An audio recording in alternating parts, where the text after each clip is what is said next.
Kwa majina naitwa Ali, mimi ni mkaanzi wa Nairobi na mimi ni mwanabiashara. Kuhusu uchumi, about the economy of this country, one thing I understand about the economy hayaribikangi na siku moja, na you can't make the economy with one day. It will take time. On food security, there's still a way to go, because for one thing, we are facing drought, kuna kiangazi, mvua haifanyi vizuri, na ukulima is not all about fertilizer, because there are very many things which come close, which every farmer come close before useme umelima, yani umepata mazao kwa ukulima wako. Kuna a lot of expenses, kuna madawa, kuna kulima, plowing costs, chemicals costs, a lot of costs is involved before useme ukulima atini si borea peke yake. So what I can say about farming, if we want to fight drought in this country, there are a lot of policies which should be brought in place for us to fight famine. Especially incentives on farming include like kusaidia wakulima kwa gharama ya kupalilia mashamba yao. So for me, about the bei ya unga, I'm sure we still have a long way to go, because we still need to bring in place a lot of policies to make farming easier to our farmers. And on the cost of fuel, I still don't believe tuko na safari mrefu, but ili to realize cheaper cost on our fuel, because fuel is being affected by many factors in the global market. Tuko na crisis, Russia crisis, Ukraine crisis, na still global economic terms bado iko mbaya sana. So what I can tell Kenyans is to wavumilie, because for this government, our new government, they still need to sit down and come up with good incentives on how to tackle every problem, not just addressing, not just playing PR. We need to sit down, come up with good policies. You cannot just sit down and you cannot just sit on a public baraza and think you can sort out the problem with one day.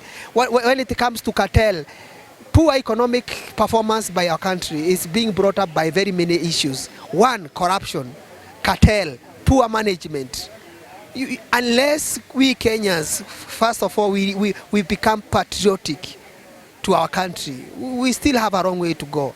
For me, we have started on a good note, but although I believe these guys can perform, but they need to put their house in order. Put policies. You cannot just change anything by just talking. Just what we call public address. PR, public relation. You need to sit down, have good policies for us to realize food security in this country. We also need not only to rely on rainfall only, because food security, we also need to address the issue of irrigation. We need to go a note higher, because Waswahili usema you can't achieve an improved results if you continue doing things the same way. Hatuwezi endelea kurely na rainfall and then tunasema we need food security.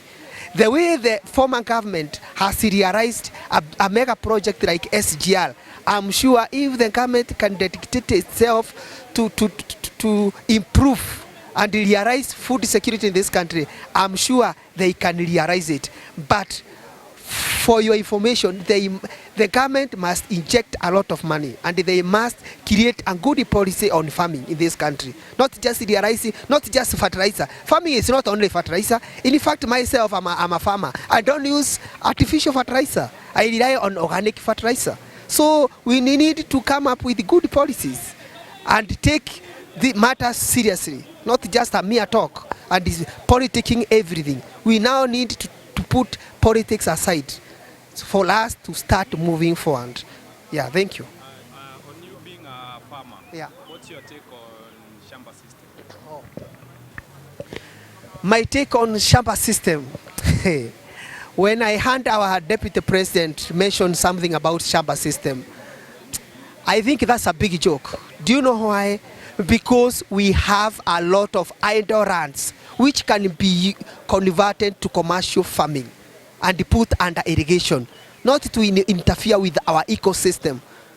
Unless we take this initiative as and address the issue of agriculture as a national agenda and separate it from putting it, categorizing it as an individual effort. Shamba system is a thing of the past. We cannot continue doing things the same if we want to realize an improved result. There are a lot of idle public lands which can be put under irrigation. I don't support shamba system.